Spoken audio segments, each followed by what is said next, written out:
আজকে 90% মুসলমানের দেশে মুসলমান মেয়ে ধর্ষিতা। মুসলমানদের মাথা কাটা হয়, তাদেরকে হুমকি দেওয়া হয়, তাদেরকে গুম করে নিয়ে যাওয়া হয়। না আছে আমাদের পক্ষে সরকার, না আছে প্রশাসন।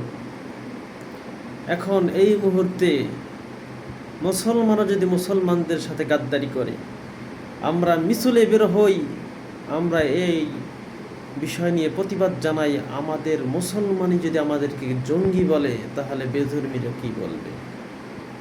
যারা আমাদেরকে জঙ্গি বলে তাদের উদ্দেশ্যে বলতে চাই, আজকে আরেকজনের মেয়ে ধর্ষিত হয়েছে, আরেকজনের বোন ধর্ষিত হয়েছে।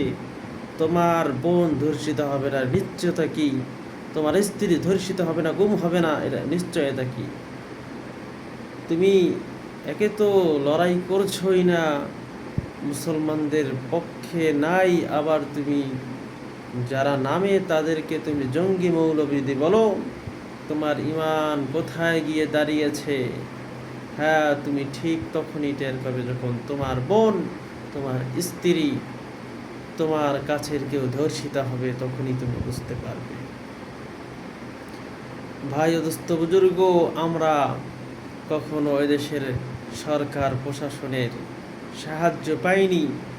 যখনই কোনো কুলাঙ্গার রাসূলের বিরুদ্ধে কথা বলেছে, কোরআনের বিরুদ্ধে কথা বলেছে, কোরআনকে অবমাননা করেছে, তখনই প্রশাসন তাকে নিরাপত্তা দিয়েছে।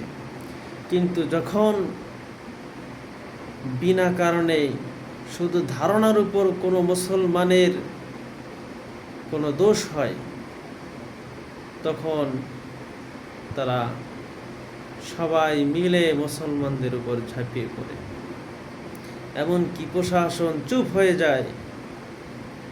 যখন মুসলমান হত্যা করা হয়েছিল, শুধু মূর্তি ভাঙে নাই, কিন্তু তারা ধারণা করে তাকে হত্যা করেছিল। প্রশাসন কিচ্ছুই বলে নাই। যখনই আমরা প্রতিবাদ জানাই, তখন এই মোদির বাচ্চারা, প্রশাসন,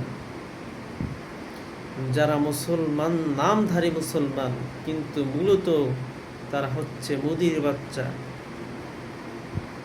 এরা মুসলমানদের পক্ষে কখনো ছিল না। এখন থেকে এদের উপর ভরসা করাও ভুল হবে। বর্তমানে আমরা দেখতেছি, আইন হাতে না নিলে তারা কোনোদিন আমাদের পাশে দাঁড়াবে না। আমাদের বোন, আমাদের ভাই এভাবে নির্যাতিত, খুন গুম হয়ে যাবে। এজন্য ভাই দোস্ত বুজুর্গ, যারা বলতেছেন আমরা জঙ্গি, সাবধান হয়ে যান। আমরা যদি জঙ্গি হতাম, কোনো বেধর্মী বাংলাদেশে বসবাস করতে পারতো না। যদি আমরা সেরকম